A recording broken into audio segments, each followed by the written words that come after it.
Celui qui est joyeux, on le voit sur ses gestes, on les voit sur son comportement, on le voit sur l'ouverture ample de sa posture, de sa façon d'être, de se comporter. Oui, la joie, ça libère. Ça nous fait sortir de ce point de renfermement sur soi. La joie. Pourtant, on sait qu'une personne, par exemple, qui est prisonnière, elle ne peut sortir de ses chaînes, de se libérer toute seule. Elle a besoin de quelqu'un d'extérieur qui le libère de ses chaînes. Le Rabbi de Lubavitch dit dans une de ses lettres, la joie, elle a quelque chose de particulier. Je n'ai pas besoin de l'autre pour être joyeux. Et la joie, elle va me libérer sans que l'autre ait besoin d'être là. La joie, c'est quelque chose qui est en moi. Je dois faire un travail sur moi pour me libérer de mes chaînes. Et cette joie-là, elle me permet de sortir justement de cet enfermement-là. Lorsque je regarde les choses à travers cet écran-là de joie, alors à ce moment-là, tout me paraît beaucoup plus simple et beaucoup plus tranquille. Boker Tov les Koulam, bonjour à toutes et à tous, je suis infiniment heureux de vous retrouver en cette magnifique matinée que Dieu nous offre sur la terre. Aujourd'hui, nous sommes Rosh Chodesh, premier jour de Rosh Chodesh du mois de Tammuz, un mois qui est tellement important. Nous étudions aujourd'hui notre 8e chapitre du Sha'ar Chut Ve'emunah. Juste après, c'est quelques notes de Nigun. Etzamatza, matza, matza, malecha, nafeshi, kamakam, malecha, vesari. Etzamatza, matza, matza, malecha, nafeshi, kamakam, malecha, vesari.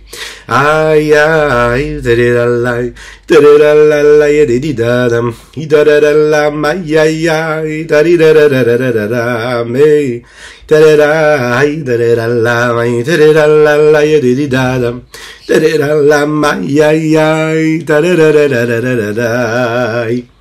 Lechaim, lechaim, lechaim.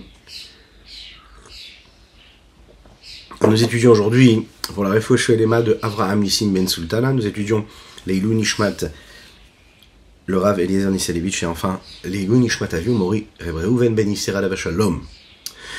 Que ces mots de Torah puissent être une source de bénédiction pour chacune et chacun d'entre nous, qui nous apporte la joie et un bon mois d'allégresse, de réussite dans tous les domaines matériels et spirituels. Nous allons parler toujours de chiffres, mais de chiffres qui n'en sont pas. Nous allons parler de l'unicité d'Akadosh Baruch Hu. Et vous allez voir, ça va être très très très intéressant aujourd'hui.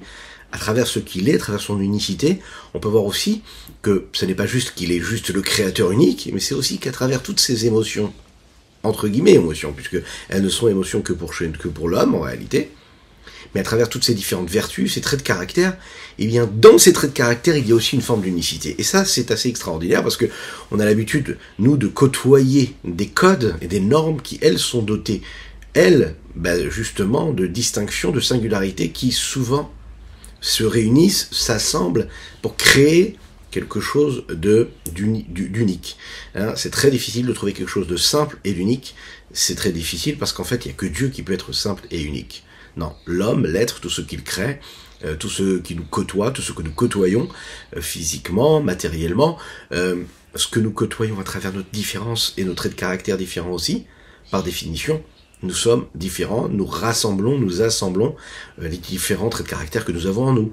Une personne, ces différents traits de caractère qui s'expriment, ces différentes émotions, ces différentes réflexions, hein, c'est tout ça en même temps. Et on n'est pas dans chaque émotion, on n'est pas dans chaque réflexion. Dieu, lui, c'est une seule chose, à travers tout. Et ça, c'est très particulier. C'est ce que nous allons voir aujourd'hui dans notre Tania du jour. Lechaim, lechaim.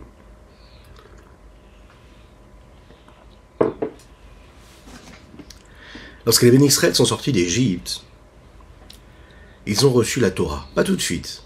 Ils vont errer dans le désert pendant de longs mois. Et ils vont recevoir la Torah. Et la première parole qu'ils vont recevoir de Dieu, c'est Anochi Hashem Elokecha, je suis ton Dieu. Hashem, ton Dieu. Asher Otseticha Meretz Misraïm, qui t'ai fait sortir d'Égypte. Question qu'on se pose, c'est pourquoi est-ce qu'on a besoin de parler de cela dans les premières paroles des 10 paroles de Dieu? Les 10 commandements, ça doit faire référence à la sortie d'Égypte. Qu'est-ce qui s'est passé de si particulier? Il faut savoir qu'au moment de la sortie d'Égypte, les bénis Israël ont rencontré différentes formes d'expression de ce que Dieu peut être et est. Les bénis Israël rencontrent Dieu au moment où la mer Rouge est fendue en deux. Un miracle phénoménal. Ils voient aussi Dieu tel qu'il apparaît au moment du don de la Torah, vous savez, c'est autre chose que le Dieu qui les a sortis d'Égypte. Le Dieu qui les a sortis d'Égypte, c'est plus un Dieu de guerre, de combat, face à l'ennemi. Au moment du don de la Torah, ça ressemble plus, les Chachamim, nos sages, nous disent dans les commentaires, comme un ancien sage qui donnerait une parole, qui enseignerait quelque chose. Ça n'est pas du tout la même chose. Ces dévoilements sont a priori et souvent en réalité contraires l'un de l'autre, éloignés l'un de l'autre. Et on pourrait imaginer qu'en fait ce serait un aspect qui serait contraire l'un de l'autre, et qui en réalité montrerait des différences qui dévoileraient une forme d'identité divine, à chaque fois différente. C'est vrai que quand on regarde un peu l'histoire du peuple juif à travers la Bible, à travers le Tanakh, d'un côté on voit qu'Akadosh Baruch Hu, il peut être ce sage, ce prophète, à travers les mots du prophète. D'ailleurs, il suffit de voir ce que le prophète Ishaïa dit sur le Créateur. Il dit Vigam u Chacham, il est aussi sage. On l'imagine bien, c'est Dieu. Cette sagesse divine-là, on la rencontre à travers la sagesse infinie que nous rencontrons dans l'étude de la Torah. Chaque livre d'étude de Torah, chaque sujet qu'on peut étudier, on peut voir comment la sagesse de la Torah ne s'arrête jamais d'évoluer.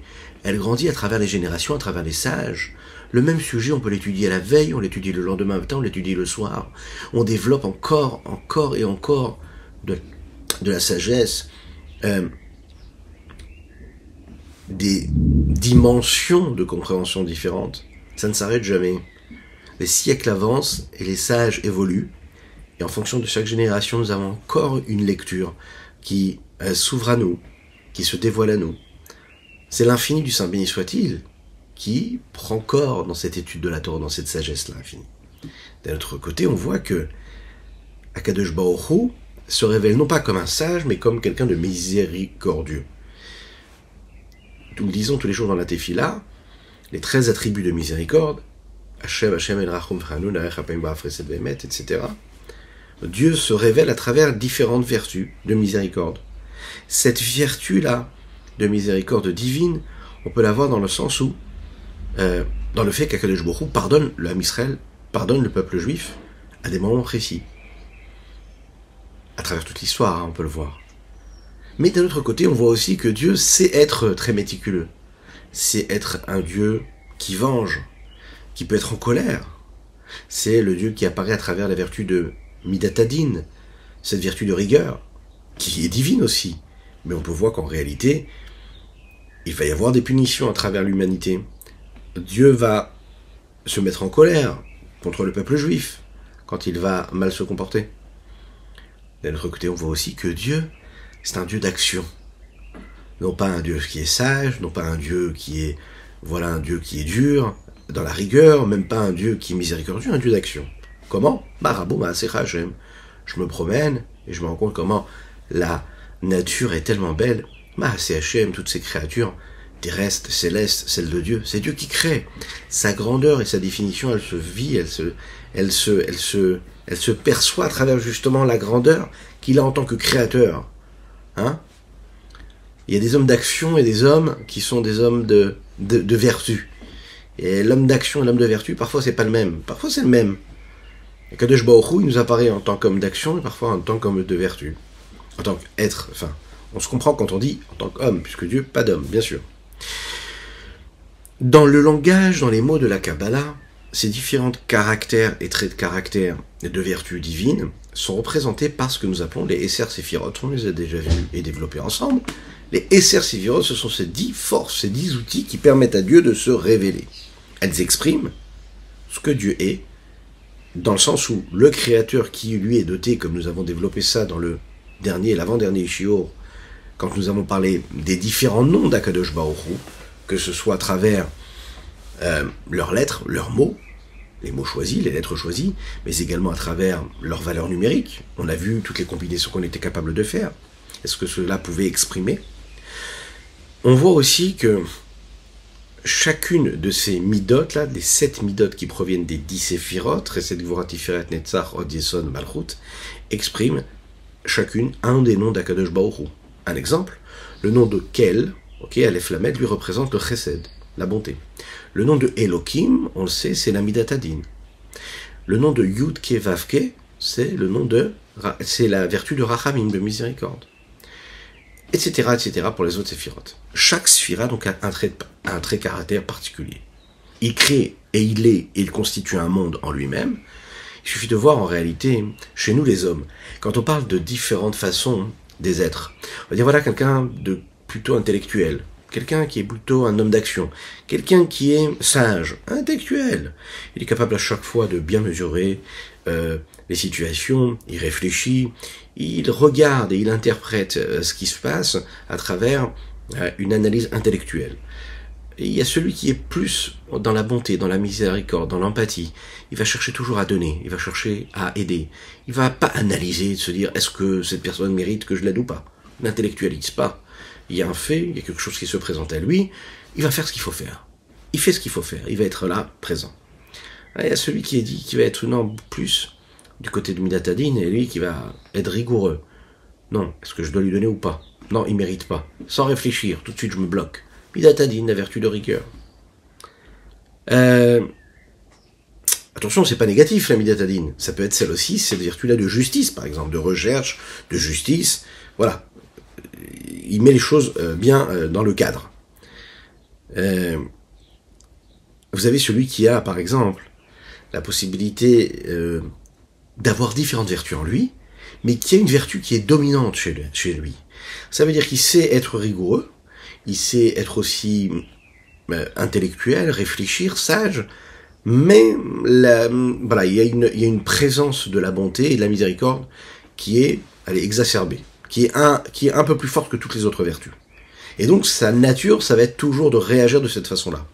Alors, du bon ou du mauvais côté. Parce que parfois c'est bien, et parfois non, c'est mauvais, parce qu'à ce moment-là, il faut pas être dans le chesed, il faut juste être dans la retenue, réfléchir, analyser la situation, il faut pas tout de suite réagir d'une façon ou d'une autre.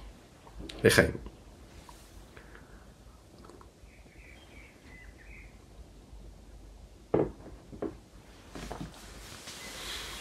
L'homme d'action, par exemple, il voit tout selon les gestes.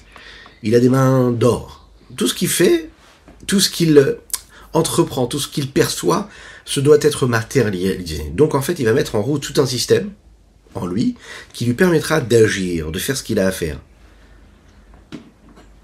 Alors, comme on l'a dit, lui aussi va avoir les autres vertus, mais une personne qui a toutes ces vertus-là et qui réussit pas à se construire à travers une de ces vertus-là de manière dominante, eh bien il va manquer de stabilité. Et souvent, il sera éparpillé. Il ne saura pas comment gérer les situations dans lesquelles il se trouve, à savoir, est-ce que ça doit être du côté de la rigueur, du côté de la bonté, du côté de la miséricorde? Est-ce que ça doit être du côté de l'action? Ou est-ce que ça doit être du côté de la réflexion? Si Akadosh Baruch Hu, lui, il a toutes ces différentes vertus. Et ces vertus, ces différences-là qui sont parfois contradictoires en l'homme, qui peuvent parfois amener l'homme à des difficultés, ne pas savoir comment réagir, comment gérer les situations, de trouver un équilibre. Est-ce qu'on parlerait d'Akadosh Baruch Hu de la même manière? Puisque lui aussi, c'est aussi le reflet de ces différentes vertus. On aurait pu penser que le Créateur, il a 10 séphirotes, il a 10 noms, et donc il s'éparpille, il se sépare entre ces différentes-là formes de dévoilement et différentes vertus, traits de caractère. Voilà que la première parole des 10 paroles, la première parole des 10 commandements, elle nous dit quoi? Anochi Hashem Elokecha asher hotzeticha. Elle vient tout de suite établir la vérité des choses et tout de suite nous expliquer ce qu'il en est de Dieu. Anochi Hashem Elokecha, il faut que tu saches que toutes ces différents attributs-là, ces traits de caractère, il faut que tu saches que tout ce que tu as vu au moment de la sortie d'Égypte, au moment du don de la Torah, au moment où j'envoie les plaies sur les Égyptiens, au moment où je pardonne vos fautes quand vous faites la faute du veau d'or, c'est la même chose. C'est pas différentes personnalités que je pourrais avoir. Le Rambam, à Maïmonide, lui, il rend les choses beaucoup plus claires. Et il dit comme ça, il dit, quand nous disons Shema Israël Hashem Elokeinu Hashem Echad, parce ce que nous prononçons tous les matins, tous les soirs. Écoute mon Dieu, écoute Israël, mon Dieu est un. Ok. Il dit, c'est pas seulement que Dieu est un, et qu'il n'y a pas d'autre Dieu à part lui, c'est que Hachem est un en ce qu'il est lui-même, et il n'est pas constitué de différents éléments qui seraient une seule entité. C'est Dieu unique. Voilà ce que dit le Rambam. Toute cette unicité qu'il y a dans le monde, elle, en général, on l'a déjà développé dans le chapitre précédent, c'est des éléments que nous rassemblons ensemble et qu'on dit, voilà, bien que ce sont différents éléments, différentes créatures, ou différents objets qui me paraissent indépendants, alors je vais quand même te dire, tu sais, non, c'est une seule chose. Faut tout rassembler ensemble et c'est une seule chose. Mais, c'est une seule chose, mais qui rassemble différentes choses différentes. C'est la raison pour laquelle cette unicité, elle est technique, et à un moment, il va se défaire. Quand on parle d'Akadosh Baruch Hu, on est en train de dire qu'il n'est pas une unicité qui se fait et qui se crée après une réunification de différents éléments, mais une seule chose. Bon, alors, on le répète depuis quelques chapitres, et pourtant le Morazakan ici va se concentrer sur ce principe-là, et de nous rappeler que même si ça nous paraît clair, parce qu'on l'explique, en fait on ne peut pas le comprendre.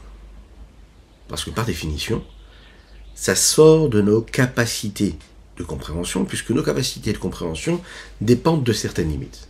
Et par définition, ce qu'on est en train d'expliquer ici, c'est quelque chose qui sort de nos limites. On peut savoir qu'on ne peut pas savoir. Et il va rentrer dans ce sujet-là plus précisément. Ce qui nous amène d'ailleurs à répondre à une question qu'on m'a posée. Mais pourquoi c'est si important? C'est pourquoi c'est si important d'étudier tellement ce texte-là? À savoir qu'Akadosh Baruch Hu est unique et que c'est une unicité qui n'est pas le rassemblement de différents éléments.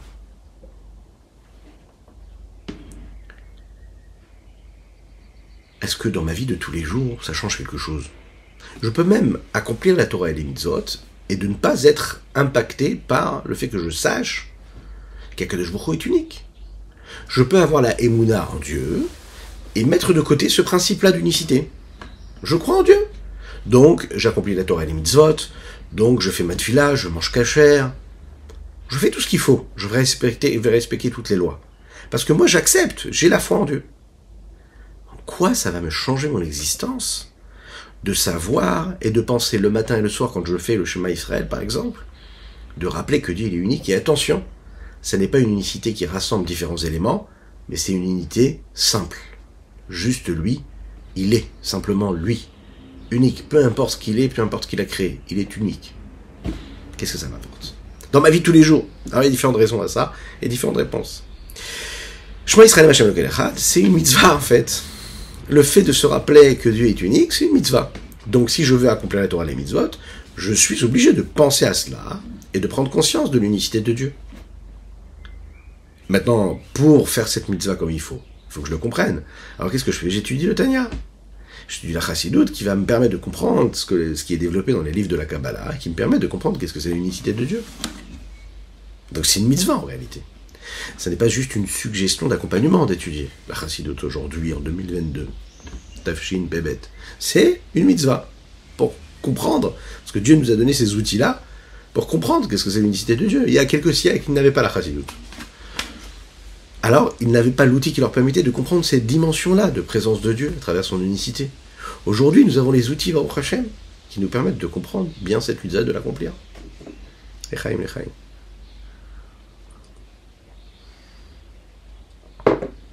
Deuxième réponse, c'est important parce qu'en fait, c'est une des bases de la Emouna.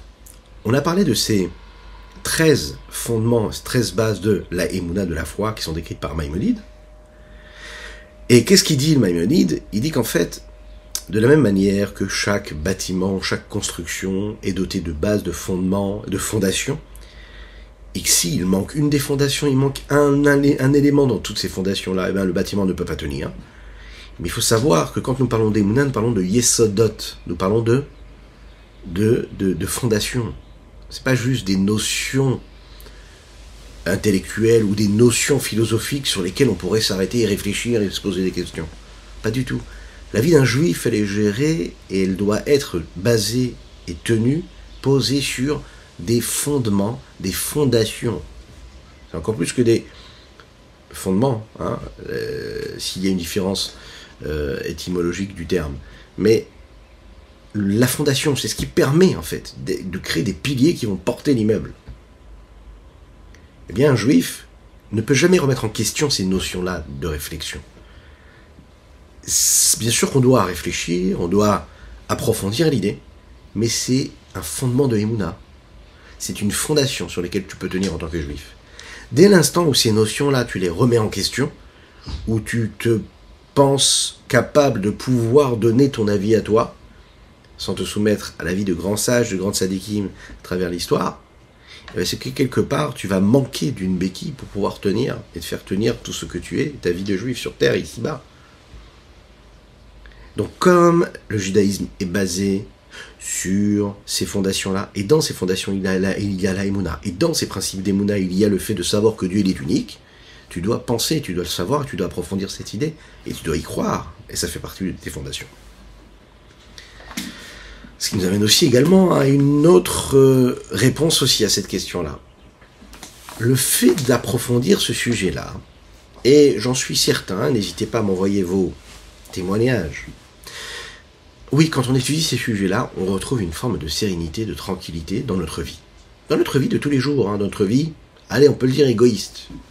Chacun dans sa vie, dans sa famille, dans sa vie personnelle, dans sa vie intérieure, celle qui ne dépend même pas de ce qui est à l'extérieur de lui, que ce soit de ses enfants, de sa femme, de son mari, ou bien de ses proches, ou même de ce cercle un peu plus extérieur à lui. L'homme retrouve une paix réelle, intérieure, lorsqu'il approfondit les sujets qui concernent l'unicité de Dieu. Nous avons parlé tout à l'heure de ces différents traits de caractère qu'un homme pouvait avoir et qui créent en lui, parfois, souvent, des contradictions. Et ces contradictions qui deviennent en fait une remise en question de ce qu'il est, ou pas, des doutes qui s'installent et qui le font parfois sombrer dans ce flou, dans ce brouillard, et qui l'amène dans des états d'esprit et dans des états émotionnels ou intellectuels même, où il ne sait pas réellement qui il est, comment il est, pourquoi. Souvent, ce qu'il fait, c'est qu'il met un voile sur cela, il met ça de côté pour vivre la vie de tous les jours, mais ça reste là, ce brouillard reste là. Il fait ce qu'il a à faire, il avance, mais c'est toujours présent. Il n'est pas en paix en lui. Lorsque je vais approfondir le sujet de l'unicité de Dieu, et je sais qu'en moi j'ai une forme d'âme divine qui est celle de la parcelle divine d'Akadosh Baruch Hu, et que j'approfondis cette idée, la grandeur de Dieu, le fait de parler, le fait de penser, le fait de réfléchir à l'unicité de Dieu, eh bien ça impacte, ça m'influence en moi, et ça crée aussi cette jonction-là, cette unité-là, et ça me donne aussi une forme d'équilibre à travers tous mes traits de caractère. C'est pas explicable avec des mots, mais c'est ce qui se passe. Parce que dès l'instant où tu touches, tu te rapproches un petit peu plus de l'infini du Saint béni soit-il, dès l'instant où il devient ta réalité, eh bien ta réalité, elle sort de ces limites personnelles que toi tu avais, parce qu'elle touche à la règle d'infini, si l'on peut le dire de cette façon-là, et du coup tu es géré par cet infini-là un peu plus que ça ne l'était avant. Tout est une question de conscience. Dieu il est en toi, l'infini est en toi. Si tu en es conscient et tu vis selon ces règles-là, eh bien tu sors de cette fermeture et cet enfermement dans lequel tu es. Et si tu ne vis pas dans cette conscience-là, eh ben oui, tu es géré par les lois de la nature et des limites. Regardons dans les mots ce que nous dit Rabbi Shimon Zalman. Péricrète, ce que Maïmonide nous dit que Akadosh Baruch Hu, son essence et ce qu'il est, et son savoir, c'est une seule chose. Une unicité simple qui n'est pas un assemblage de différentes choses. C'est la même chose à travers toutes les vertus d'Akadosh Baruch Hu de Dieu. Donc, pas seulement Dieu tel qu'il est entre lui, son essence et son savoir, mais, attention, on développe. Même Dieu qui apparaît à travers ses différentes vertus.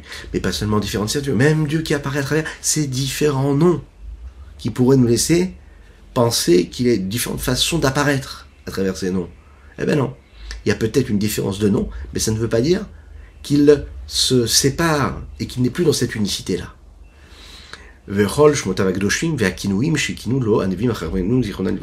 toutes ces appellations que lui ont donné les sages à travers l'histoire de mémoire bénie ou les prophètes. Kegon, comme par exemple Hanoun, Verachum, Bechassid, un Dieu de miséricorde, un Dieu qui est bon, etc. Quand on parle de Dieu, nous disons que Hachem est Chacham. Comme nous l'a dit tout à l'heure à travers les mots de Ishaya, du prophète Ishaya. Quand nous parlons de la volonté de Dieu, comme nous disons dans le Hachré tous les jours, Rotse Hachem et Tere'av. D'accord? Enfin, pas dans le Hachré, dans les Psuka des Imra. Dieu, il veut ceux qui le craignent. Dieu, il veut. Donc on parle de volonté, on parle de vertu, on parle de volonté, de trait de caractère, de caractère. Il y a la volonté, ne pas la volonté. Chafetz Chesed, où Dieu, il souhaite la bonté. Il souhaite quelque chose, Dieu. Je le limite quelque part. On dit Dieu, il veut la tchouva, le repentir et le retour des impies. Et il ne souhaite pas qu'ils disparaissent et qu'ils meurent et qu'ils soient punis. On nous dit il a même des préférences. Il préfère le bien au mal. Donc il y a des distinctions. Et là on te dit attention, tout ça, sa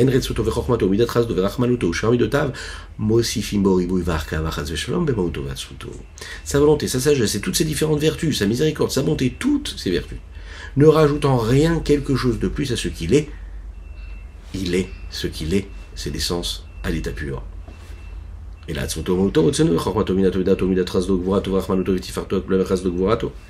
mais ici il nous dit son etzem, son essence, sa volonté, sa chorma, sa bina, sa da'at, d'accord, sagesse, discernement, savoir, conscience, les vertus, midat chesed, gevura, rachmanut est différente, hein, qui vont ensemble, qui sont inclus dans son chesed et dans sa gevura, avec deux choses, et c'est la même chose pour les autres vertus, à savoir Netzach, Od, Yesod, Malchut, Akol, Ardut, Pshuta, Mamash, Yatsmuto, Mauto. Tout ça, c'est une seule unicité simple. Son essence.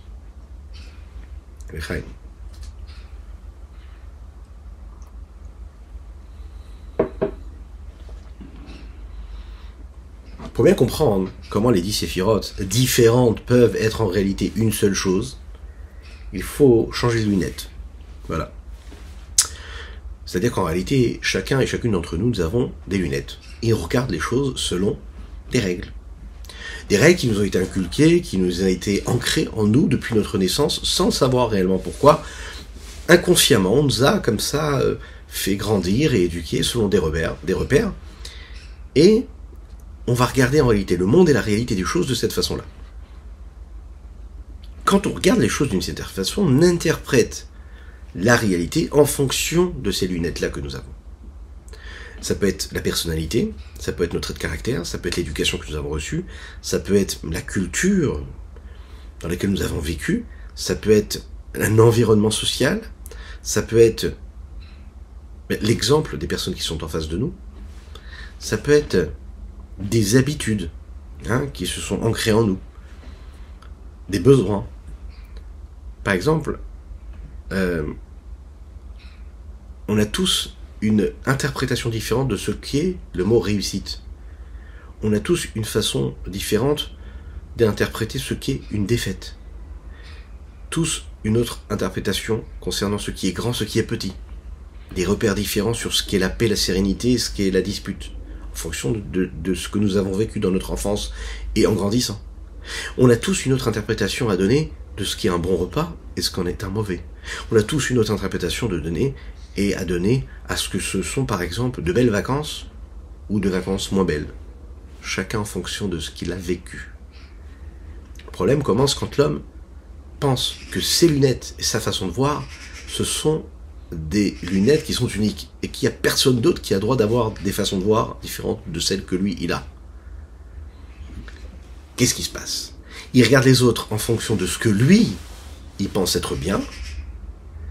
Il est sûr que tout le monde explique et interprète la réalité selon les mêmes règles que lui là. Il donne aussi une explication aux mots, aux actes, aux choix de vie de chacune et chacun qui l'entoure, également selon son interprétation. Et quand il inclut tout le monde, il globalise tout. Il crée en réalité des conflits intérieurs, et parfois même qui vont créer des conflits à l'extérieur, que ce soit entre un homme et son épouse, entre un homme et son prochain et son ami, entre lui, ce qu'il est, et ce qu'il est en train de subir à travers le monde qui l'entoure. Dès l'instant où il a souhaité comprendre l'autre, et non pas interpréter l'autre et ce qui se passe à l'extérieur par rapport à son point de vue, dès l'instant qu'il sort de cela, et qu'il décide de chausser les chaussures de l'autre, de mettre ses lunettes, alors à ce moment-là, tout va bien. Toi, tu vois comme ça, mais lui, il voit différemment. Dès l'instant où tu regardes des choses comme lui, il voit, tout se passe comme il faut. Il y a un point commun à tous et toutes, à toutes ces lunettes-là. C'est que ce sont des lunettes qui sont humaines. On explique, peu importe la façon avec laquelle on explique la réalité selon des règles bien établies qui sont initiées et engendrées excusez-moi, et qui sont engendrées par quoi? Par des règles intellectuelles qui vont donner naissance à des interprétations et à des visions des choses. On interprète en fonction de ce que nous savons du monde dans lequel nous vivons. Mais notre perception elle reste limitée, parce que notre intellect, il est limité. Donc, peut-être qu'elle est différente de mon voisin, mais mon voisin, c'est différent de ce que moi j'ai comme vision, mais ça reste une vision limitée, une interprétation de la réalité limitée. Si je compare ça à la vision de Dieu, de l'infini Saint béni soit-il, on n'est plus du tout dans la même comparaison. La comparaison n'est plus possible parce que là nous faisons référence à quelque chose d'infini, alors que nous les hommes, nous sommes, même si on est différents, on reste quand même dans quelque chose de limité. Quand nous parlons en réalité d'Akadosh Baruch Hu, de Dieu, et que nous disons que Dieu est sage, alors on se dit, oui, bon, qu'est-ce que ça veut dire qu'il est sage? Eh bien, il est sage en fonction de ce que moi je connais de la sagesse. J'interprète la sagesse de cette façon-là, donc quand je dis que Dieu est sage, ok, c'est son mes repères à moi. Un enfant de 10 ans va l'interpréter d'une certaine façon. Un enfant de 15, un jeune homme de 15, 20, 18, 36 va évoluer. 40, 42, 50, 60, à chaque fois la perception elle change. T'as évolué. L'expérience de la vie t'a permis de... Mais ça reste toujours des limites. Je vais interpréter la sagesse de Dieu en fonction de ce que moi je suis capable de m'imaginer. Et même quand je pense à l'infini, ça reste quelque chose qui dépend de mes limites en me disant, ok, quand je pense à mes limites, alors il y a quelque chose de plus fort que mes limites. Ça reste quand même mes limites. Donc c'est un mode de fonctionnement qui est limité par définition. Parce que nous disons que Dieu, par exemple, c'est un juge. Ok, je comprends que Dieu il peut être méticuleux, et de la même manière que je vois le policier qui peut juger, qui peut être intransigeant, ou le juge, je vois qu'il peut être intransigeant, alors j'imagine que Dieu aussi peut l'être de cette façon-là. Quand je dis et que je parle que Dieu, je dis que Dieu il est rachoum, il est miséricordieux. Alors je vois dans mes traits de caractère ou bien dans les traits de caractère de mes semblables, et je vois que je connais quelqu'un qui est par exemple très miséricordieux. Il a le cœur sur la main, il est tout de suite touché par ce qui se passe, il est ému par la situation d'une personne ou d'une autre, moins que l'autre. Donc j'ai une référence, que je me dis voilà, ça c'est la miséricorde, et Dieu il est miséricordieux. Et donc je le limite à cela. Encore une fois, je me trompe, parce que c'est mes limites à moi, c'est mes lunettes à moi d'être humain limité. Quand j'imagine, par exemple, cette explication, cette lecture que je suis capable de donner face à ces situations-là, eh bien, je suis capable aussi de voir comment ces différentes vertus peuvent se contredire. J'ai un ami à moi, très mesquin. Il n'est pas capable de donner quoi que ce soit. Il garde tout pour lui. Alors c'est vrai, il a une très belle maison, une très belle voiture, il part tous les ans en vacances. Mais il est mesquin. On sait qu'il vit que pour lui. Il est centré sur lui-même. De l'autre côté, j'ai un ami, il est bon, généreux, il donne, il a une vie qui est un peu moins carrée. Ça part dans tous les sens. Ils sont différents. J'ai vraiment l'impression d'avoir deux personnes différentes. Un contre l'autre. L'autre contre l'un. Dans le sens où ils sont contradictoires, ils sont contraires l'un de l'autre. En fait, ils véhiculent deux visions complètement différentes des choses de la vie. Contraire. Quand je parle de Dieu, ça peut être ces différentes vertus-là, mais ils ne sont pas contraires l'une de l'autre, puisqu'il n'y a pas cette notion de limite. Chaim.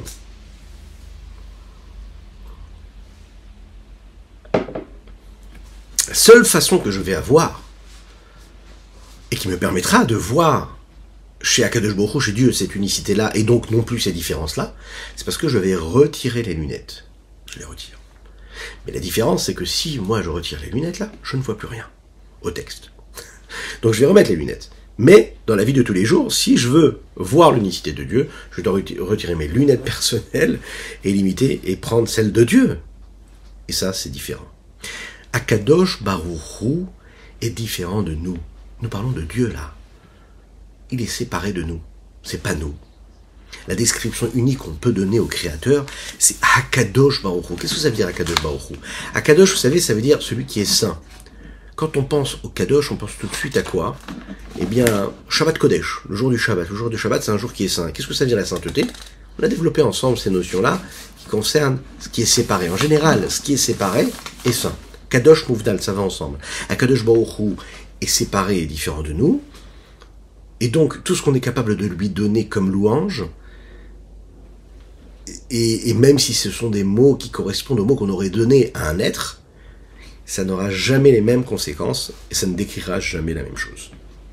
Bon, alors la question qui se pose, c'est concrètement, pour définir quelque chose d'indéfinissable, on voit que dans la Torah, on nous donne quand même des définitions.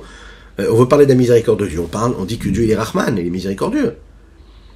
Donc c'est compliqué de parler de quelque chose dont je ne peux pas donner j'ai pas de référent réel et je n'ai pas d'outils qui me permettent de l'appréhender, parce que par définition il n'est pas appréhendable, parce qu'il est d'une autre dimension. Ben alors comment je fais? Et plus que cela, on voit que les Chachamim ils utilisent ces mots-là qui sont proches de moi.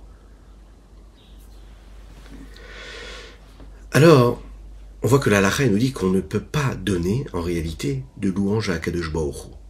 Qu'est-ce que ça veut dire? Ça veut dire que quand nous disons dans la Tefila Hakel, Agadol, Agibor, Ve'anora, vous savez, dans les louanges que nous faisons pendant toute la prière, et qu'on décrit Dieu comme quelqu'un de puissant, quelqu'un de grand, quelqu'un de redoutable. Il est dit comme ça dans le Shulchan Aruch, précisément du Admor HaZaken, l'auteur du Tanya que nous étudions. Les trois appellations que nous donnons à travers Hakel, Agadol, Agibor, Ve'anora, ça aussi, si Moshe Rabbeinu ne les avait pas donnés lui dans la Torah, on n'aurait pas pu nous les donner. Les Anshe Knesset Agdola sont arrivés et ils ont instauré, Anshe Knesset Agdola, c'est des grands sages qui sont venus et qui ont instauré la Tefila que nous lisons. Et eux ont décidé de prendre ces appellations-là et de les donner pour parler d'Akadosh Baruch Hu. Mais si les sages de Knesset Agdola n'avaient pas fait cela, personne n'aurait pu parler de Dieu en disant il est grand, il est puissant, il est redoutable. Parce que par définition, nous n'avons pas. Qui nous sommes, nous, pour parler de Dieu en disant Dieu, c'est un Dieu qui est Nokem, qui venge. Un Dieu qui est dur. Un Dieu qui est miséricordieux, qui est bon. Mais qui je suis, moi, pour parler de Dieu? Regardez les mots du Tanya. Comme dit Maïmonide de Mémoire bénie. Je suis d'Avarzé, que Akadosh Baruch Hu, que Dieu est unique même à travers ce qu'il est dans son savoir, et que c'est une chose, c'est Enkoar Bapé de Omro. Quelque chose qu'on ne peut même pas dire avec notre bouche. Velo baozen ishmoa. Il n'y a aucune oreille qui peut entendre ça. Aucune oreille, pardon. Velo belev adam leakir al borio. Et dans le cœur de l'homme, de le comprendre. Ki adam metsayir besichlo kolamos kalot shosela skilulafin. Parce que, oui, c'est une réalité. L'homme dessine et imagine dans son intellect toute forme de sujet intellectuel qu'il a envie de développer, de comprendre, de discerner. Akol kemot shehem bo. À travers ce qu'elles sont en lui, c'est-à-dire à travers ce qui lui, il arrive à interpréter. Kegon, par exemple. Il a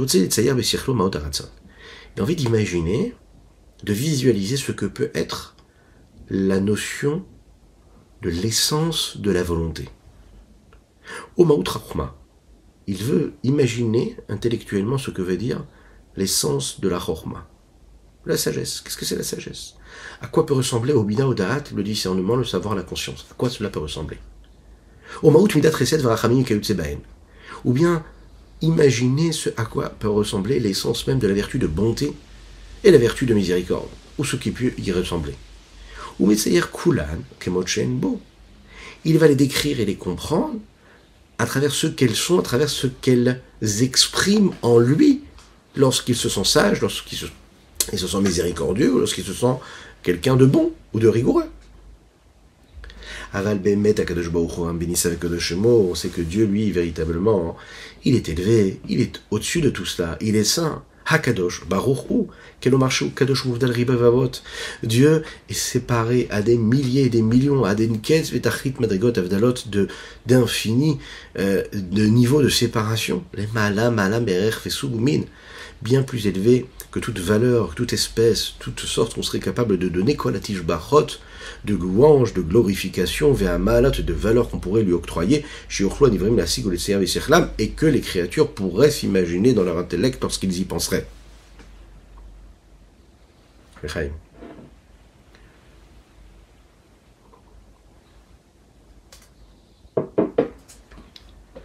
Dans la Gemara, dans le Talmud, traité Ktuvot, il est raconté cette petite anecdote. Rabbi Yehoshua ben Levi faisait partie des grandes sadikim qui ont eu, il n'y en a pas eu beaucoup, la possibilité de rentrer au Gan Eden lorsqu'ils étaient vivants. C'est le Talmud qui nous le dit.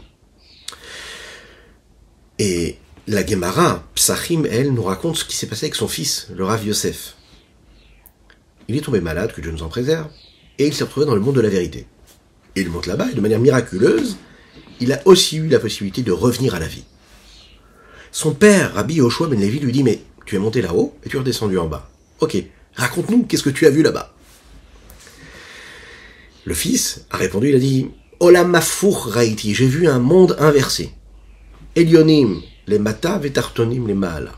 Les mondes supérieurs, ils étaient en bas, et les mondes inférieurs, ils étaient en haut. C'est-à-dire que ce qui nous paraissait, ce que nous interprétions nous comme quelque chose d'extérieur et de supérieur, eh bien c'était en fait de l'inférieur. Et ce qui nous interprétons nous ici-bas comme quelque chose d'inférieur et de bas, c'est en réalité quelque chose qui est beaucoup plus supérieur. Rabbi Yehoshua ben Levi lui a dit comme ça, écoute une chose. Ce que toi tu as vu en réalité, c'est la vraie réalité. Il lui a dit comme ça, Olam Barur Raïta. C'est un monde clair que tu as vu. Toi tu penses avoir vu un monde inversé. On aurait pu penser que ce monde-là, c'est un monde qui est clair, et que les descriptions qu'on est capable d'en donner, selon nos critères, selon nos lunettes, nos interprétations, en effet, c'est un monde de vérité, puisque c'est ce que je vois. Et a priori, oui, qu'est-ce qu'on nous dit en français? On ne voit que ce que l'on croit, on croit que ce que l'on voit, hein? Ah ben non. C'est pas du tout comme ça. La Torah te dit non, que le vrai monde, c'est pas celui qu'on voit. Le vrai monde, c'est l'interprétation divine qu'on est capable d'en donner à chaque chose. Pour cela, il y a différentes étapes. Et on va voir ensemble ici, et c'est le dernier sujet que nous allons aborder de notre Tanya du jour, qui est assez dense aujourd'hui, c'est les 5 étapes qui nous rapprochent et qui sont entre la sagesse et qui vont jusqu'à l'action. Ok, Dieu, il est séparé de nous. J'ai pas la possibilité de le comprendre avec des lunettes humaines. Je dois quand même croire qu'Akadosh Baruch Hu, il est unique. Même si j'ai l'impression de parler de différentes vertus et de différents traits de caractère que Dieu a, je dois en croire en ce Dieu unique. Je dois mettre de côté, moi, ma capacité intellectuelle. Mais d'un autre côté, nous faisons partie ici d'un cours de Tanya, et nous étudions le Tanya. Le Tanya, c'est le livre de base de la Chassidut, Chabad. Et qu'est-ce que c'est la Chassidut Chabad? C'est Chochma Bina Da'at. La sagesse, la compréhension, le discernement, la conscience et le savoir, qui permet de gérer et de générer des actions concrètes. Donc, qu'est-ce qu'il nous explique le Admorazaken? C'est justement ce qu'il fait dans le Tanya. Il nous explique à travers chaque chose, intellectuellement, et on a besoin de comprendre. Donc, le Admorazaken, si on regarde bien, le Rabbi Shimon Zalman nous parle aussi de sujets qui sont complètement contraires et très très éloignés avec la vie de tous les jours. Hein? On est vraiment dans une parenthèse dans le monde qui nous entoure. Il y a bien sûr dans ce que nous étudions des parallèles, et bien sûr que, comme nous l'avons dit, ça influence notre vie de tous les jours. Mais a priori, ce sont des sujets qui sont complètement éloignés, a priori, de la réalité du monde, du monde, entre guillemets, moderne dans lequel nous vivons. A priori, c'est des notions qui nous dépassent. Et pourtant, la chassidoute, c'est quelque chose de vital que l'on doit comprendre. D'un côté, bien sûr, je dois y croire sans comprendre, je dois savoir que c'est Dieu qui est unique et c'est tout. Mais de l'autre côté, je dois chercher à comprendre. Et c'est ce que fait le Rabbi Shimon Zalman ici à travers ces mots. Il nous aide à comprendre selon la logique pourquoi les lunettes humaines ne peuvent pas me permettre de comprendre comment Dieu marche, comment la divinité fonctionne.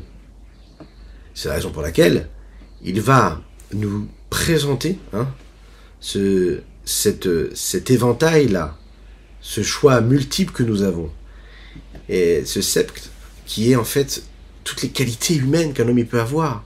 Et quand on apprend à connaître nos différentes qualités, nos traits de caractère, etc., alors on peut comprendre la richesse qui fait ce que l'homme est, la richesse de ce que le monde est.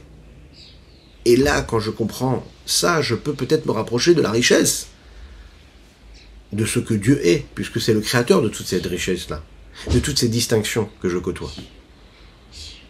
C'est la raison pour laquelle il va commencer par la sagesse. Et ensuite, ce qui va nous amener vers l'action.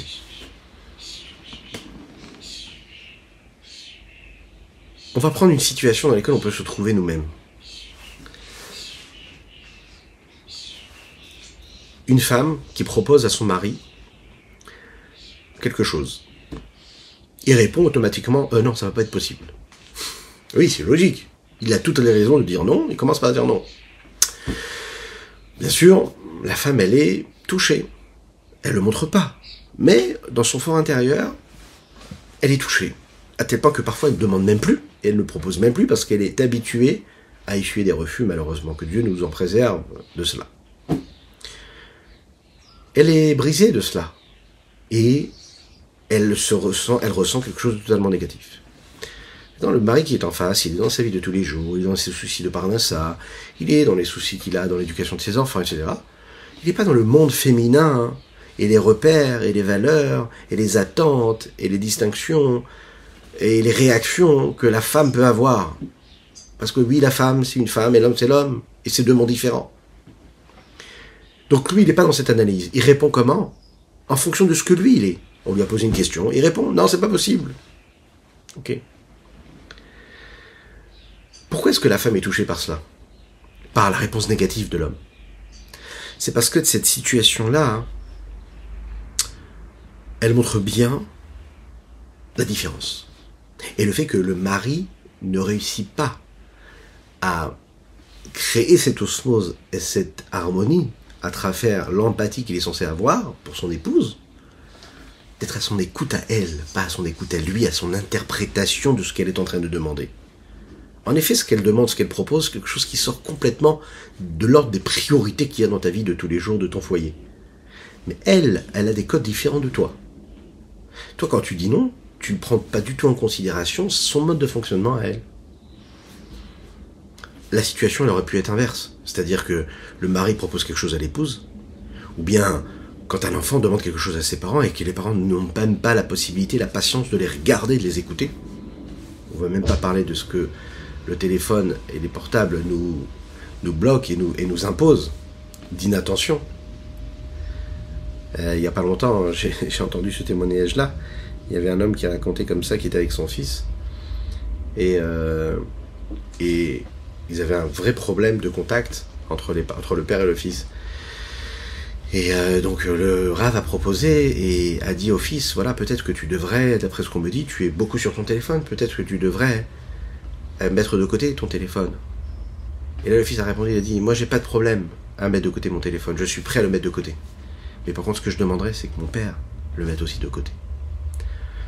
Et le père a baissé la tête. Parce que oui, en effet, le père va avoir beaucoup d'exigences envers son fils, mais si lui-même, il est sans arrêt avec ce téléphone-là, qu'est-ce que ça donne comme exemple? Une petite parenthèse, c'est un petit peu comme ce qui se passe quand vous avez un enfant à qui on interdit le téléphone. Okay, c'est normal, il faut le faire, hein, interdire le téléphone, encore plus, surtout le smartphone, pendant de nombreuses années, jusqu'à ce qu'il grandisse vraiment le plus tard possible.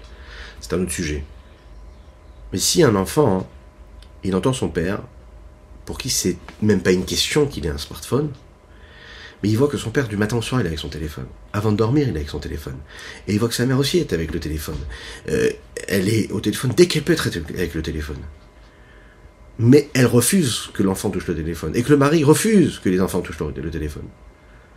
Et ils voient l'intérêt qu'ils ont, ils sont pris par ce qu'ils regardent. À part si c'est un shiur de Torah, bien sûr. L'enfant, il ne verra que du bien dans cela. Mais bien sûr, mais même au moment où l'enfant a besoin de nous, on ne doit pas être à écouter le shiur de Torah, ça doit être des moments précis. Hein, on est d'accord. Mais l'exemple qu'il aura vu, c'est quoi? C'est qu'il aura créé en lui un besoin et il aura vu ce que c'est les étoiles dans les yeux de son papa ou de sa maman quand ils sont avec leur téléphone. Qu'est-ce qu'on a créé? Dès l'instant où ils auront la possibilité de l'avoir dans la main, eh bien ils feront pire même. Donc, vous avez compris ici, la meilleure chose c'est l'exemple. Si ton enfant ne va jamais avec un téléphone, il n'aura pas besoin de téléphone. Tu n'as pas créé de besoin. Ce qui nous amène, en fait, à l'interprétation intérieure qu'un homme est capable de faire. La vérité, c'est que les mots et les actions que l'homme est capable de faire, ce n'est que la partie extérieure et révélée de l'iceberg. Ce qui se passe à l'intérieur, on ne le voit pas. Il est fort probable qu'il y a un grand processus qui s'est mis, très très long processus qui s'est mis en route, et qui a créé chez l'homme telle ou telle réaction. Un long processus qui a créé chez la femme telle ou telle réaction dans cette situation-là.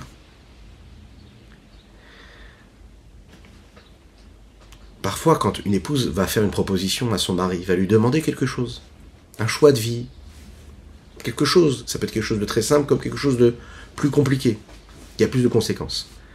Peut-être qu'elle a passé des heures, des mois à y penser. Peut-être que c'est quelque chose qui a mûri en elle, qui a grandi, sans que son mari le sache même. Quand elle vient voir son mari et qu'elle lui parle de cette idée-là, c'est pas quelque chose qui est venu tout de suite. C'est quelque chose qui est très intérieur, très très profond, qui a grandi, qui est né en elle et qui a évolué en elle. Et quand le mari répond par un revers de main à cette proposition et qui balaye ça, eh bien, c'est une catastrophe pour l'épouse qui, elle, a passé des mois, des semaines, parfois quelques jours à penser à cette idée-là. Bon, alors qu'est-ce qui se passe? Pourquoi est-ce que le mari n'est pas méchant? Il aime son épouse. Pourquoi est-ce qu'il a répondu de cette façon-là? Et inversement, avec les enfants, et inversement, avec les femmes, et les hommes, c'est-à-dire, un enfant par exemple qui vient, et qu'on ne sait pas, on n'est pas dans sa tête, mais des fois un enfant pendant des semaines et des mois, il rêve de quelque chose, il rêve qu'on lui achète telle ou telle chose. Alors bien sûr, ça ne veut pas dire qu'il faut accepter tout ce qu'il demande, mais la façon avec laquelle on va lui répondre, elle donnera énormément de confiance ou pas à l'enfant. Il demande quelque chose qu'il ne doit pas demander, qui ne correspond pas à ce que nous attendons de notre enfant parce qu'on a des règles d'éducation, et qui font que non, un enfant il ne doit pas avoir tel ou tel objet, il ne doit pas avoir tel ou tel jeu. La façon avec laquelle on va choisir les mots qu'on va choisir pour refuser sa requête, sa demande, elles vont lui donner la confiance et il pourra passer complètement à autre chose. Si on le balaye comme ça d'un revers et avec rigueur, sans avoir pris le temps d'écouter le besoin qu'il exprimait à travers telle ou telle volonté d'acheter tel ou tel objet, de posséder tel ou tel objet, eh bien, si on l'écoute comme il faut, eh bien on pourra, en fait, très rapidement, avec un mot ou deux, le rassurer, il passera à autre chose. Et si on le parle, on répond pas comme il faut, parce qu'on n'aura pas interprété selon ses codes et ses modes de fonctionnement intérieur, on n'a pas fait cas qu'en fait, dans sa tête, il y pense du matin au soir et du soir jusqu'au matin, et bien, qu'est-ce qu'on a fait? On a créé un point, un ancrage négatif chez lui. Une frustration énorme. Donc en fait, l'idée ici, c'est de se mettre à la place de la personne qui est en face. J'interprète en fonction de ce que la personne qui est en face est en train d'interpréter, est en train de vouloir me donner, me transmettre, me laisser paraître, sans bien sûr me dévoiler ce qu'elle a à l'intérieur d'elle. De manière globale, ces 5 étapes-là, nous allons le voir à travers ces situations-là qu'on essaye de décrire, et elles apparaissent de cette façon-là. C'est le processus, on va dire, de l'homme à travers son âme qui se met en route. D'abord, il y a la chorma, la sagesse, il y a le sentiment, l'émotion, il y a la pensée, la parole et l'action. Donc, vous savez que dans le l'echadodi que nous prononçons tous les Shabbats, dans la tefila, l'echadodi likrat kala pene Shabbat nekabela, qu'est-ce qu'on dit à la fin? Sof ma'ase b'machashava techila. Sof ma'ase b'machashava techila. La fin, la finalité de l'action, elle dépend à la base d'une pensée. Même si parfois j'ai l'impression de faire sans avoir pensé avant. Je ne peux pas faire s'il y a un moment, il n'y a pas une pensée qui a initié et qui a engendré cette action, cet acte que je suis en train d'accomplir. Le commencement de la sagesse, c'est le commencement de la pensée. La première étape, c'est cette sagesse. Cette sagesse-là, elle représente cette petite graine-là de l'idée première, qui est là et qui va créer quelque chose, un processus de conscience qui va se créer chez l'homme. Chaque action, chaque idée, à chaque fois que je vais vouloir entreprendre quelque chose, ça commence parce qu'il y a une petite graine qui va grandir et qui va créer quelque chose. Bien, elle est venue de quelque part. Parfois, on ne sait même pas d'où. Mais c'est une petite graine. La deuxième étape, c'est le sentiment. Dès l'instant où l'homme, il a une idée intellectuelle, objective, alors il y a un processus qui se met en route et qui va analyser les rapports subjectifs qui peuvent se passer chez l'homme en rapport avec cette idée qu'il a pu avoir. Alors comment est-ce que je me sens par rapport à cette idée? Est-ce que j'aime ou je n'aime pas? Est-ce que c'est bon pour moi, c'est pas bon pour moi? Le sentiment et l'émotion va créer une forme de continuité à ce qu'il y a eu initialement intellectuellement. C'est la raison pour laquelle un homme va aimer des petites choses qui n'ont pas de valeur. Un homme qui est plus adulte ne va pas du tout regarder ces choses qui n'ont pas de valeur, mais il va aimer des choses qui ont plus de valeur. Parce que sa capacité intellectuelle d'analyser ces éléments-là, ces choses-là, eh bien, ils lui ont donné des signaux qui sont qu'en réalité, cette chose-là, elle a plus d'importance que cette chose-là. Donc, il va donner plus d'importance. Troisième étape, c'est la pensée. L'homme commence à réfléchir à cette idée encore et encore. Il fait des allers-retours. Il imagine. Qu'est-ce qu'il peut faire? Comment il peut mettre en route cette idée qu'il a pu avoir? Comment l'ouvrir? Comment la faire partir d'un côté et de l'autre? Tester. Voir comment est-ce qu'il peut matérialiser cette idée-là. Il va réfléchir avec sa pensée, mais une pensée ici, regardez bien ce qu'il nous dit ici, et on va le voir dans les mots, qui provient d'un sentiment qui a été initié par la petite graine de la sagesse. Ce sentiment-là va donner naissance à la pensée. Pourquoi? Parce que pour qu'un homme puisse penser, il a besoin de savoir et de créer des raisons à ce qu'il va faire. Et les raisons que sa pensée lui donne, ce sont des raisons qui sont motivées par des émotions et des sentiments. Pourquoi? Parce que je ne peux pas faire ça si j'ai pas une émotion qui est créée par rapport à ce que j'ai envie de faire. Il faut que ça m'apporte du plaisir ou de la douleur.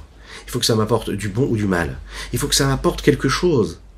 Tout ce que l'homme fait, il le fait en fonction de ce que ça lui apporte. Souffrance, douleur ou joie, bonheur, réussite. Il faut que ça fasse appel à quelque chose. C'est la raison pour laquelle, dans l'éducation également, lorsque je vais réussir à ancrer chez l'enfant le plaisir qu'il y a à étudier tel texte, à faire tel et tel devoir, à agir de cette façon-là, à se comporter de cette façon-là, j'ai associé ce qu'il a à faire à une émotion, à un sentiment de plaisir, et non pas de renfermement, de dureté, de rigueur.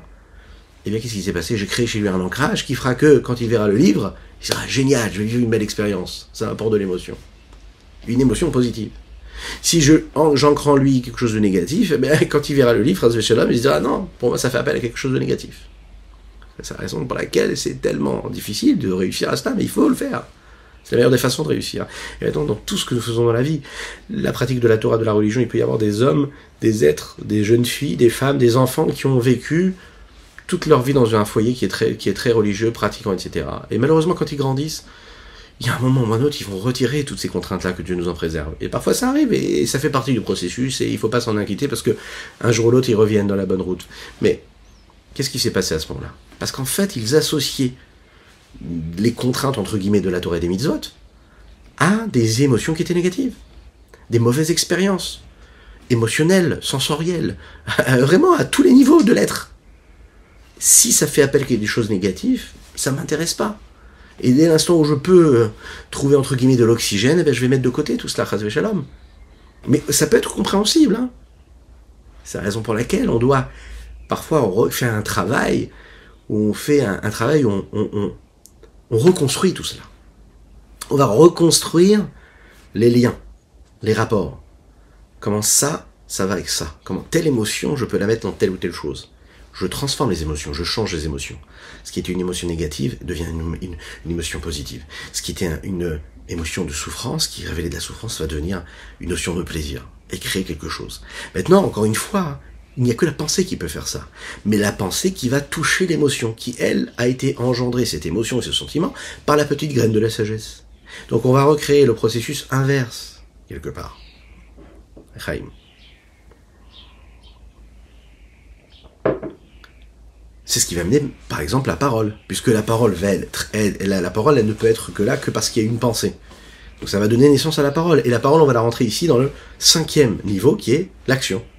Oui, en effet, dès l'instant où j'ai réussi à faire correspondre la pensée à mon émotion, qui elle est en connexion avec la sagesse, alors à ce moment-là, je peux agir. Parce que j'ai réussi à créer, et après avoir eu cette idée-là, à donner des raisons pour lesquelles j'ai envie de me battre, pour construire et pour faire avancer ces idées-là. Alors la question qu'on va se poser ici, c'est combien de temps prend tout ce processus-là? Parce qu'on a l'impression de raconter l'histoire de la vie de chacune et chacun, et ça a l'air laborieux. C'est long tout ça. Est-ce que ça prend du temps? Alors ici, l'Admorazaken va nous le dire, ça peut prendre des heures, ça peut prendre des jours, ça peut prendre des mois, ça peut prendre des années, ça peut prendre des dizaines d'années. Mais il ne faut pas en avoir peur. Quand nous parlons d'une action qui a du sens, quand nous parlons de quelque chose qui est révolutionnaire, qui est nouveau, qui nous met en danger, qui demande, qui exige beaucoup de nous, et bien ce processus-là, il peut être très très long. Mais c'est pas grave, parce que ce processus qui est long vient en réalité du fait que, à la base, il y a quelque chose de bien qui va être engendré. Je vais créer quelque chose, je vais bâtir quelque chose qu'avant je subissais, qui maintenant va être quelque chose de nouveau que je vais initier moi-même. Alors oui, ça va demander des efforts, oui, ça va m'amener parfois à des moments de difficulté, mais tout ce processus-là, cette hiérarchie, elle est convenable, et elle est nécessaire, et d'ailleurs, c'est ce qui se passe dans chacune des choses qui sont construites dans le monde, qui existent dans le monde dans lequel nous vivons. Si on réfléchit à chaque chose, à chaque création, à chaque objet, à chaque société, à chaque idée, à chaque technologie, on peut voir que tout le processus, il a commencé selon ces 5 étapes-là. Une graine, petite sagesse, une idée. Ensuite, est-ce que ça m'apporte du bien ou pas? Émotion, cette émotion-là qui donne naissance à quoi? Eh bien, à une pensée, cette pensée-là qui donne naissance à une action. Une parole et une action ensuite.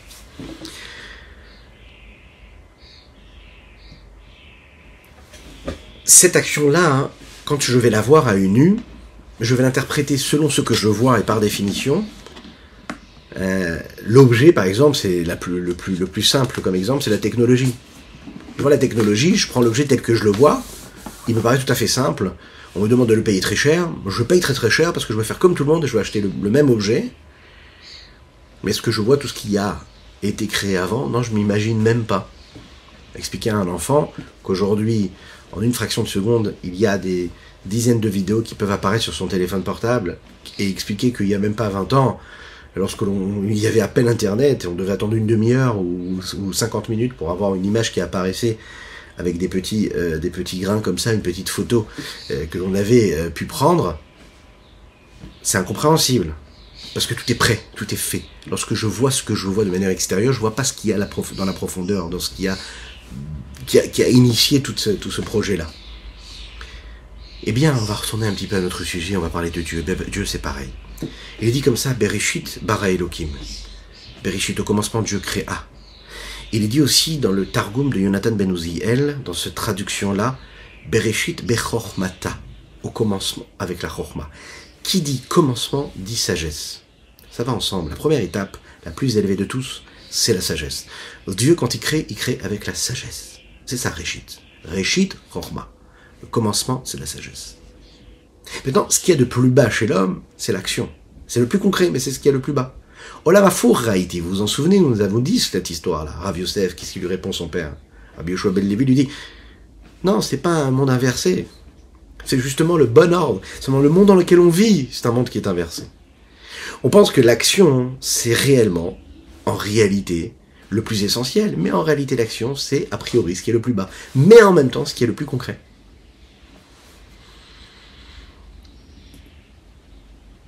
Si on prend le processus inverse, nous avons d'accord l'action. Ben, l'action, c'est l'étape la plus inférieure. Et c'est la matérialisation de l'idée spirituelle que nous avons pu avoir avant, et qui a pris acte, qui a pris corps dans le monde matériel. Mais l'action, en réalité, si on regarde bien, elle est matérielle, donc elle est limitée. Alors que quand l'idée était dans la sagesse, là on était c'était dans le monde de tous les possibles. C'était spirituel, j'avais le droit de tout faire, de tout imaginer. C'est ensuite que ça devient plus compliqué. Parce que je vais devoir limiter, restreindre mes envies, mes rêves, mes ambitions, et les restreindre selon des codes, des budgets, des capacités, de la matérialité. Cette action-là par rapport à la parole, elle est aussi moins importante. À savoir que la parole devient elle aussi moins importante par rapport à la pensée, et bien sûr la pensée elle est moins importante que les émotions, et les émotions eux sont encore beaucoup plus bas aussi par rapport à la chorma. Donc ça veut dire que si on regarde les choses du bas vers le haut aussi, c'est ce qui va se passer. S'il en est ainsi, quand nous parlons d'Akadosh Baruch Hu et que nous faisons des louanges à Akadosh Baruch Hu, et que nous n'avons pas dans nos mains, dans nos outils, des moyens, des expressions qui nous permettent de définir Dieu, la seule chose qui nous reste, c'est de prendre et d'aller chercher dans notre palette de descriptions, de différentes vertus, de traits de caractère, et on va chercher la plus haute. Et quelle est la plus haute? La chorma, la sagesse. Voilà nos amis les oiseaux qui sont venus. Je vous explique, parce qu'on m'a envoyé un petit message, on m'a dit oh, hier on entendait trop les oiseaux, on entendait mal le cours. Bon, ce qui se passe, c'est qu'il fait chaud, donc on est obligé d'ouvrir un petit peu, ça donne sur l'extérieur, et Baruch Hashem, dernièrement, les oiseaux viennent, puis ils veulent participer au cours. D'accord? Donc ils s'expriment, ils chantent avec nous, je pense que ça vous dérange pas trop, peut-être un peu si c'est trop, sans là je fermerai.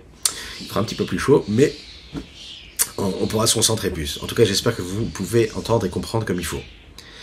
Regardons dans les mots ce que le Tanya nous dit ici. Qui a mala ou madriga rishona etzel hanivraim min hachorma, la valeur et le degré le plus supérieur et le plus élevé. Chez toutes les créatures, c'est la sagesse. Shlach nikred reshit, c'est la raison pour laquelle elle est appelée le commencement. Qui bemet ireshit ou mekor kol chayut banivraim. Véritablement, c'est vraiment le commencement et la source de la vitalité de toutes les créatures. Qui ma chorma nimshachot binavadat, parce que c'est de la sagesse que vient la bina et la date. Ou mehen, et d'elle, c'est-à-dire de chorma et de binadat, nimshachot kol amidot shebenefesh hamaskelet.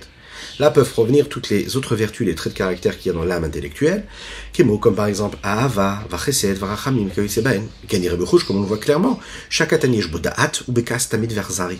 Un enfant qui n'a pas, chez une Bodat, qui n'a pas la sagesse, capacité de discernement et de savoir, il est très rapidement en colère, il est cruel. Vigam Ahavatu, il est Dvarim Ketanim Shein Raoul Ahavam. Un enfant, un bébé, il aime des choses qui ne sont pas aptes à être aimées. Parce qu'il n'a pas de conscience et de savoir pour être capable de discerner ce qui est bon ou pas, et d'aimer les choses qui valent vraiment le coup d'être aimées. Shahava qui fait adat, parce que l'amour c'est comme la conscience, le savoir. C'est un petit peu comme vous avez déjà vu un enfant, à l'âge de 1 an, 2 ans, voilà, vers 2 ans, 2, 3 ans, qui va, on ne comprend pas, tout se passe bien, voilà, personne ne l'a embêté, il va se lever, il va tirer les cheveux de son frère ou de sa sœur. Il va mordre, il va frapper, il va jeter quelque chose. Qu'est-ce qui s'est passé à ce moment-là? C'est-à-dire quoi? Il y a un problème, il faut quoi? Lui mettre une fessée tout de suite? Une fessée? Qu'est-ce que ça veut dire? Tu as jeté l'objet, tu as jeté la voiture, tu as fait mal à ton petit frère, t'as arraché les cheveux de ta sœur. Qu'est-ce qui s'est passé à ce moment-là? Il mérite une correction ou pas? Je sais pas ce que vous en pensez, vous. 2 ans, 3 ans. Alors qu'est-ce qu'elles nous disent? Les experts. Non mais qu'est-ce que ça veut dire? Comment on interprète ça? Voilà ce qu'elle nous dit ici la Torah. Un enfant, il réagit d'une certaine façon parce qu'en fait, il n'est pas capable de maîtriser sa réaction. Qu'est-ce qui s'est passé? Pourquoi est-ce qu'il a eu cet élan-là de colère? Ou bien il s'est exprimé de cette façon-là? Prenons l'inverse. Un enfant, par exemple, qui est apeuré, chas v'shalom, devant quelqu'un qui se met en colère. Vous verrez l'enfant, qu'est-ce qu'il fait tout de suite? Que Dieu nous en préserve. Qu'est-ce qu'il fait? Il se renferme sur lui-même. Il va se cacher au fond de la pièce. Un enfant qui subit à un moment de la violence de l'extérieur, tout de suite, il ne réagit pas par violence, il se renferme. Et qu'est-ce qui s'est passé? Pourquoi il ne réagit pas tout de suite? Parce qu'en fait, il n'a pas d'outils qui lui permettent d'interpréter ce qui est en train de se passer, et donc il est apeuré, donc il se renferme sur lui-même. Il ne sait pas interpréter ce qui se passe autour de lui. Il n'a pas assez d'outils, d'émotions, pour pouvoir réagir. Tout est mélangé chez lui. De l'autre côté, un enfant, par exemple, qui peut être très joyeux, il est dans un moment où il est heureux. Il ne sait pas comment exprimer. Il est heureux d'être avec ses petits frères et sœurs, avec ses parents, avec ses copains. Il est à la crèche, tout se passe bien, il a des jouets, il est heureux comme tout. Et d'un coup, il se met à mordre l'autre. Ou bien il va lui tirer les cheveux de sa sœur, ou d'une enfant qui est à côté. Mais qu'est-ce qui s'est passé? Il est dans un moment de joie, par exemple. Il ne sait pas exprimer sa joie. Alors tellement il est heureux, il va commencer à gesticuler, à crier, à rigoler, à sourire, et hop, à tirer les cheveux. Ou à faire mal à l'autre. Qu'est-ce qui s'est passé à ce moment-là? C'est pas qu'il est mauvais, c'est qu'il n'a pas assez d'outils pour interpréter ce qu'il est en train de ressentir, il ne sait pas comment l'extérioriser, donc il extériorise de cette façon-là. Et là, tout est la différence. Si je vois les choses de cette façon, là, cet enfant, qu'est-ce que je fais quand il voit qu'il est violent, qu'il a un excès de violence? Je le prends dans mes bras, je vais le calmer, je l'occupe à autre chose. Je cherche pas du tout à employer, que Dieu nous en préserve, un langage de violence aussi. Parce que lui, s'il l'a employé, c'est parce qu'il n'avait pas d'outils pour exprimer ce qu'il ressentait. Parfois, c'était même pas de l'énervement, c'était de la joie. C'est la même chose, parce qu'il aime les petites choses. Un homme aime les grandes choses. Regardez ici. Et on termine avec cela.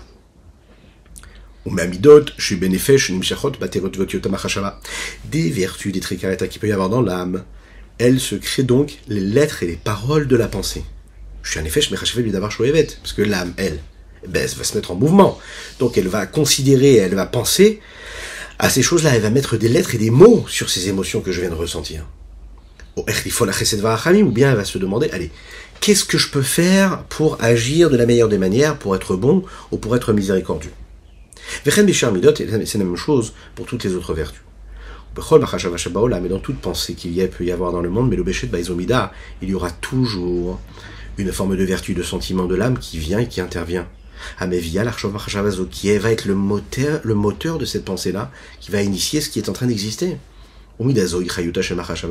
Cette vertu-là, c'est une validité de cette pensée-là. Et ensuite on continue. Des lettres de la pensée, Nimshachot Otiot Adibur. Il va y avoir donc, après les lettres de la pensée, les lettres de la parole. Et c'est la véritable vitalité qu'elles sont. Ensuite la parole. La parole. Une fois que j'ai interprété cette volonté, ce sentiment d'amour et de miséricorde, donc ça a créé chez moi des mots qui vont matérialiser cette idée que j'ai pu avoir à la base, créer un sentiment de volonté d'aider, et donc donner les mots, mettre des mots sur ce sentiment. Une fois que j'ai mis des mots sur ce sentiment, alors à ce moment-là, je peux créer une action, un acte qui lui dépend de ces mots-là. Cette parole-là va amener l'action de la tzedaka et du chesed. Kigon, par exemple, le roi qui va donner l'ordre à ses serviteurs de donner. C'est un peu comme, en fait, quand il est en train de préciser quelque chose d'intéressant ici, il dit, parce qu'on pourrait croire, alors quoi, ça veut dire que quand je pense à quelque chose et que j'ai eu l'émotion, j'ai eu une émotion qui m'a dit, ok, il faut que je sois bon, miséricordieux face à cette situation. Donc ok, donc ça crée une pensée. Cette pensée, elle va créer quoi? Un acte? Une parole. Oui, mais des fois, j'ai pas d'acte. Des fois, de la pensée à l'acte, j'agis directement. Elle est où la parole? Alors en fait, les lettres de la pensée créent des lettres de la parole qui, même quand elles ne sont pas prononcées, initient et donnent naissance à l'action. Et c'est ça qu'il nous dit ici.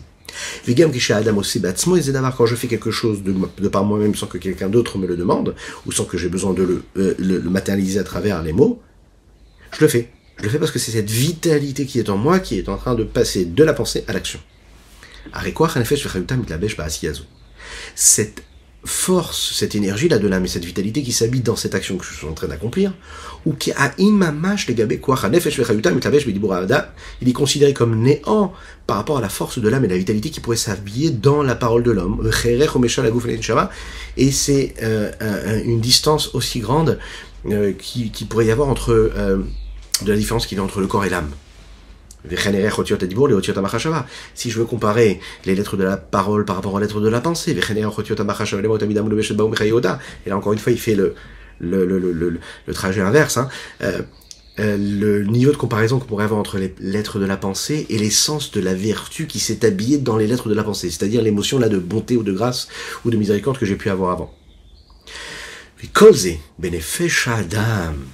Et tout ça, le Rabbi Shimon Zalman nous dit, c'est dans l'âme de l'homme. Imaginez la richesse. Et c'est ce qui se passe, ce monde phénoménal, ce qui se passe dans toutes les créatures qu'il y a dans tous les mondes. Toutes les créatures. Elionim, vetartonim, inférieur et supérieur, supérieur et inférieur. Chez Bekulam.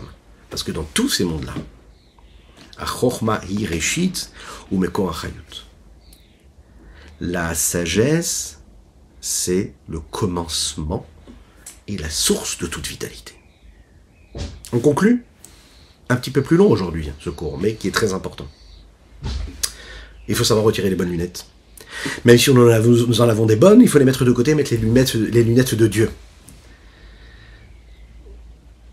Regarder les choses différemment. Comprendre que l'homme et Dieu, c'est pas du tout pareil. Je ne peux pas rapetissir le bon Dieu, le Créateur, et penser qu'il agit en fonction de nos repères à nous. Je ne peux pas comprendre dans ma forme de logique ce que Dieu est. C'est la raison pour laquelle, entre un homme et son prochain, il doit y avoir toujours ce recul, cette modestie. Oui, cette modestie, cette humilité.